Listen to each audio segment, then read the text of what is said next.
Parmi les choses que nous enseigne le mois de Ramadan, la belle vie ou le bonheur, celui auquel les gens conspirent et celui auquel beaucoup de faux prétendants prétendent avoir trouvé la voie et la proposer aux gens, la seule voie de bonheur et la seule voie pour atteindre une vie heureuse, c'est la voie de l'adoration d'Allah. Par Allah, ô toi croyant, t'es-tu vu plus heureux un moment dans l'année que dans le mois de Ramadan? Et t'es-tu vu un moment plus heureux dans ta vie que dans les 10 dernières nuits du mois de Ramadan? Maintenant, on prend tout le mois, mais dans le mois, il n'y a pas un moment où tu es plus heureux que dans les 10 dernières. Tu es léger.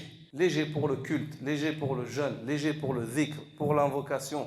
Ton cœur, il est beaucoup plus doux que le reste de l'année. Tu es heureux. Subhanallah, tu as trouvé le bonheur. Parce que le bonheur, il est dans le fait d'avoir la foi et dans le fait de faire des sacrifices pour la foi que tu as.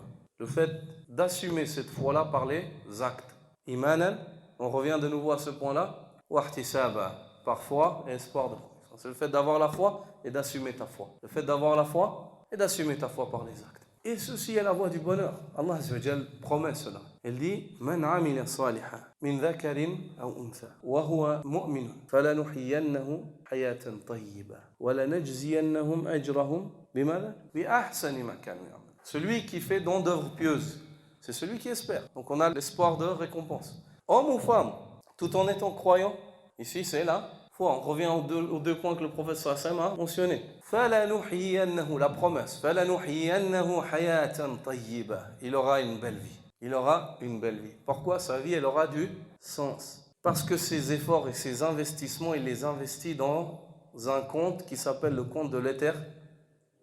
Il les retrouvera. Il les retrouvera. Le plus grand complexe des hommes d'affaires et de ceux qui courent après la réussite, c'est le fait qu'il y ait une fin, subitement, que tout s'arrête, que ce ne soit pas éternel, que c'est limité et la limite, personne ne la connaît. Ça, c'est encore un autre complexe là-dedans. Tu saches que ça va se finir et que la fin, personne ne sait quand elle vient. Tandis qu'ici, le croyant, alhamdulillah, le croyant, il investit dans le bon compte. Il a choisi la bonne direction, la bonne qibla. Ses efforts, il ne les fait pas pour rien. Il les investit dans un compte éternel, l'éternité. Homme ou femme, pareil. Allah Azza wa Jal leur accorde leur récompense. Et il est croyant. Il est croyant. Allah Azza wa Jal lui donne une bonne vie. Il est tranquille. Mutma'in. Il est tranquille, il est à l'aise. Il est tranquille. Il s'acquitte de ce qu'Allah veut de lui.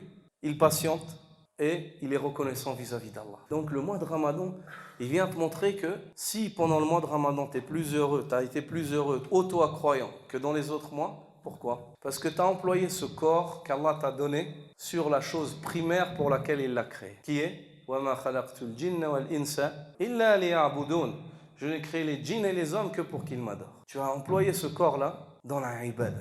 Et plus tu emploies le corps dans la ibada, plus Allah te facilite la ibada. Plus Allah te facilite la ibada. Et ceci est la voie du bonheur.